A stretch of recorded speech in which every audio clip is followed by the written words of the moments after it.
James, tell me about that piece. You said people call you Oh, I'm Great Chief. Great Chief. Why is that?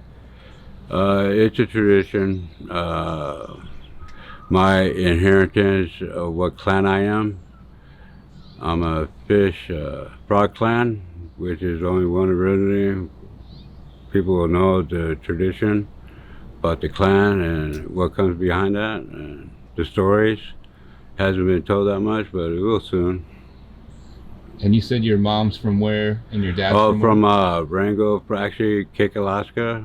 But Wrangell, Rinsley, great grandma, all of them. My grandpa was chief, Thomas Jagar. He, And your dad? from Wrangell. My dad's in.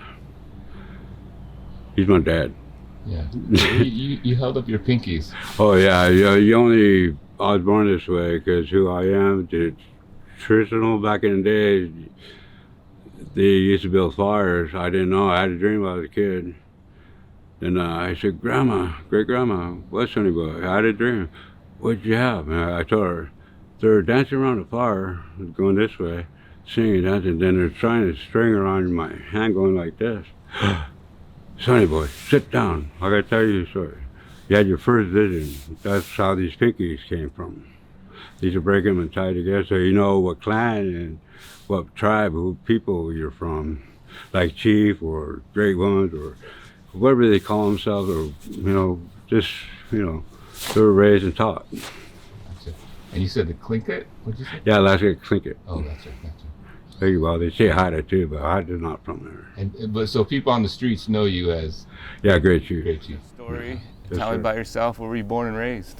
James Doug, I was born here in Harborview in 1966, December 20th. I was raised during part of my life here in Ballard, actually, on 75th 28th Street Really? by Sunset Park. When I was younger, until my parents got separated, divorced, Yeah. that kind of ordeal. Gotcha. What was home life like for you? Huh? What was home life like for you growing up? It was great.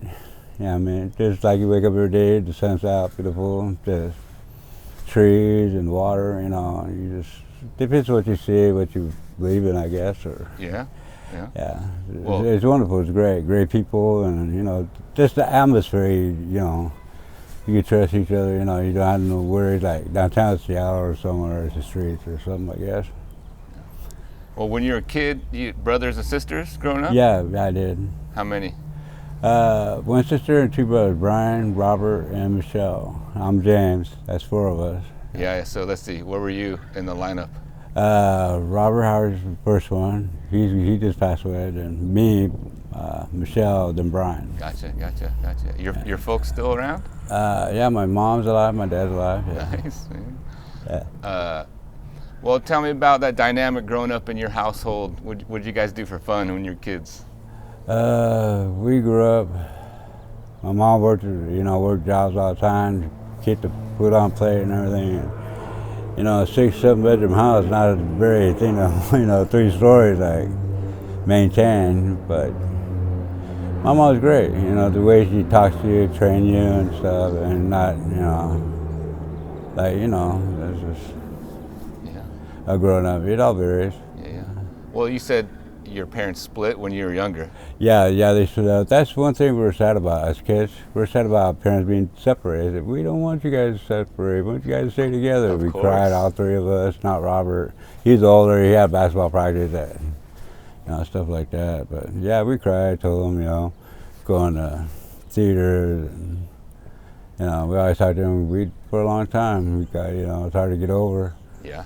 Good parents. And So did you when that happened? Did you go live with your mom, your dad, both, or?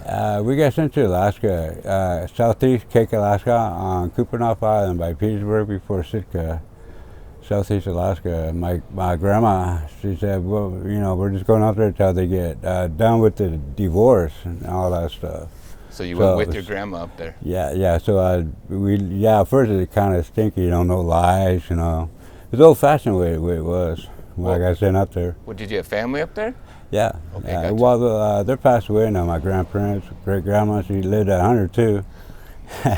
They all did, but they're gone. I still got my mom, dad, my sister. Gotcha. But so how old were you when you went to Alaska? I was like 5, Oh yeah. 6. Came here a couple times, back to Ballard, but Well, what do you? I want to go back to Cape, back to Alaska. You liked it? Yeah, I loved it. Oh, tell me why. Well, it's different atmosphere, how you were treated back then. It was kind of tough for me because I had a speech impediment, so kids would laugh or joke about you or say things, and I don't know. But it's still great for me, Yeah. It never really bothered me. It did, but Yeah. Well, how long did you guys stay up there? for quite a long time. Like high school? Went to high school kind of? Yeah, I went to Or wherever so school. the school right here too. Was it middle school or I was in first grade, second grade? This school right here, matter of fact. Well, there's Adams Elementary School. Yeah. I went to that school. Oh really? Yeah. I'll be there. I was just like 7. I can't remember. I know it was I think it was 6th grade. Might be. Okay, 6th grade is. It's been so long since I'm thinking about They it. do K through 5. Yeah. So, but you went there at one point. Yeah. Wild. Yeah. Crown Hill. Yeah, I went to school. Yeah. Oh yeah, you're like a true Seattleite, man. Yeah. Uh, Oh yeah, I lived here in Seattle, West Seattle. Hung out with Alki Beach, So, especially here, Golden Garden, our friends. and so when you're in your 20s, what's going on in your 20s? Learning about life, Were you in Alaska or back to Seattle? That's hard to remember. Probably, say, turned 21. That's a long time. I believe I was here. Did you hook up with a partner, have some kids, get married? I didn't have any kids until I was like 28 years old, but I do have kids. Yeah, so yeah, tell me about Yeah, that. I was a virgin for a long time. I didn't get with somebody until I was in my 20s. Went to church. Oh, because of the religion. Yeah. So, I would try to go by the Bible. Yeah. Never worked out the way it should have been, to be honest with you. Yeah, I have a lot to say about that, but I won't say anything about it because this is just about you and your story. Right. So you had how many kids? A have? few. Okay. And you in contact? Yeah, they're all with them? grown up. Girls go to college. Boys, guys are guys, get a job. I know what I'm doing to, guys are guys, I never speak, you got to do this, do that, or if my daughter asks me something, I'll tell her to ask, Yeah. But my daughters, maybe when they're young, they really want to ask you so many questions. You're like, oh my God, Now they're old. Now I'm teaching them. How I never had time. I teach them. Go to their house. Any grandkids or what? Yeah, I got some grandkids. Nice, man, nice. Yeah, can't wait to see them. But I got a lot of operations coming up, doctor operations. So it's been pretty hard for that. Operations like health stuff?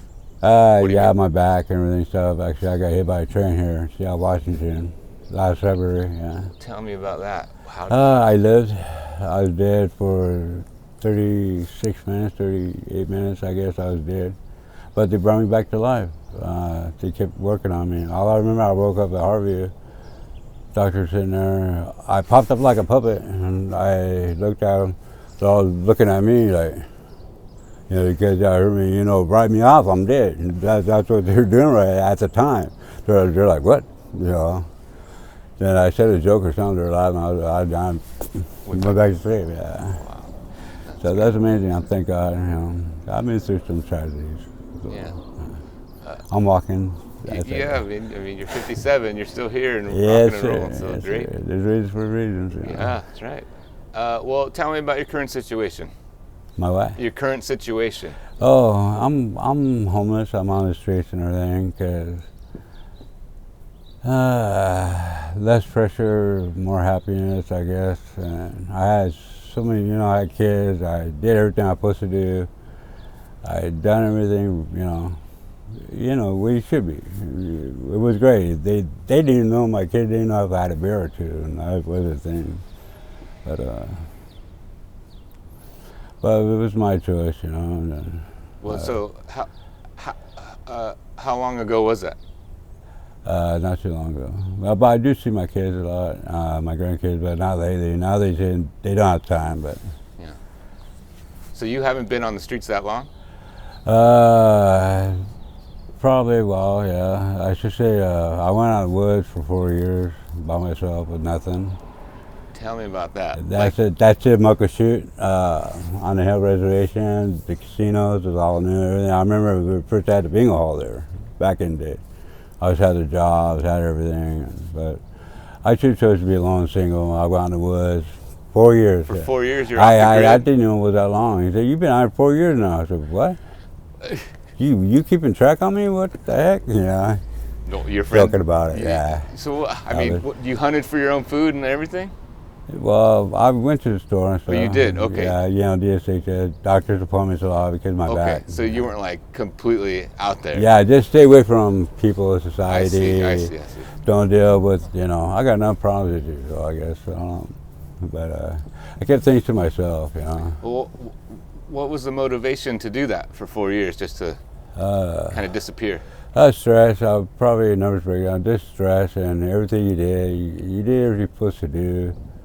And it's not like it's supposed to happen to you or this and that, but I don't know, it's like sometimes it'd be nice if someone walks up, "Here, can I help you? Can I do something for you?" You know, stuff like that. You know, I think I help people all the time. As my mom said, "You think about yourself for once now. You're 57.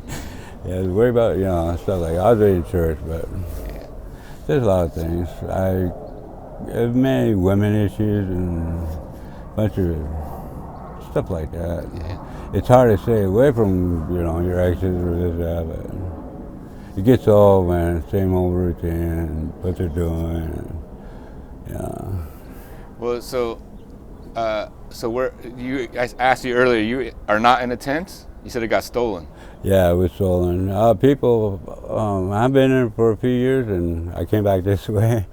It changed. You could leave your backpack in front of the library, you know, your stuff, your friends. It's okay, you know, safe, you know. Have your money, you know, a little bit of food stamp, whatever, little work I was doing, whatever. You know, I'm a mechanic like my dad was. I do a lot of things, but my body broke down, so Yeah. I need to tune up big time. Well, I mean, I did a lot of praying, though. I pray. All of our bodies break down, right? It's like, it happens. Oh, yeah. It's gonna happen. Yeah, well, that's true. It's catching up, Yes, so right. especially hit by a train. Yeah. Well, geez, I was talking to breaking the bones or anything. That's weird. well, yeah, that's I don't know very many people who've gotten hit by a train. Exactly. Everybody, the That's- cops, everybody said that too. They all know, and everybody's like, "Wow." Do you remember it? What happened? No, I don't remember it at all. Yeah. I don't. No, I just remember waking up in the hospital. I didn't know. I said, "What?" You know, I said, I don't know. Shit, man. You know, you lost your memory and anything. I remember I was a kid still, you know, joking around about that or whatever. Well, our brains tend to do that to block those gnarly memories out. I mean, sometimes, so. I said, yeah, I'm in the twilight zone now. What do you want? I'm going back to sleep. I'm in pain. Hey, Oh, well. James, is there anything that you'd want to say to the people of Seattle? This is really beautiful, awesome atmosphere. The people are great. They've always been there to help you. And when I need something who was there. Food or money, just I need this. I was praying, thank you. You know, it's like, I don't know how to ask for things, you know. You know, ask once, you know. It's really beautiful. It's really awesome in Ballard and Seattle. The people really hasn't changed. Just people on the street changed, or the laws or whatever. Well, tell me about that. You were talking earlier about you used to be able to leave your backpack. Yeah. You think the people on the streets have changed? No, they haven't changed. You got some new kids in, you know, the younger generation that wasn't really taught well, you know, raised rich, fancy, you know, on the spiritual, you know, they had a lot of money from the parents and stuff. I see a lot of that happening lately, but that's about it basically. The old timers, the old school, they know them, you know. I'm sorry to see people, you know, a lot of like, whoa, Seattle, this is what it was back then, you know, the gangs, all of them. You know, some people like, you know, really changed. You know, people have been really great, you know. Just talk to them, you know, don't act like there's nobody. Well, yeah. But it's been, I have no problems, you know, I mean, it's been totally awesome. Right on, man, right on. Yeah. Well, James, thanks for your time. You're I welcome. appreciate you and sharing, and it's good to hear your voice. Yeah. Anything else you want to add or anything? Anybody let me know where the fishing is? No, I'm just kidding. I fished so much of my life, I'm burned out on it. Oh, was that a big part of your growing up fishing? Yeah, fishing a lot and stuff like that. On commercial It's boats? about being experienced, and that people want you, and I don't care about the money. No, I'm tired. I've been doing it since I was 11, I was a young kid. I enjoyed what I did. And I still have no regrets. Good. Because the work toll on your bones and body. Don't work too hard, man. Right on. That's my mistake. Let me grab that little mic.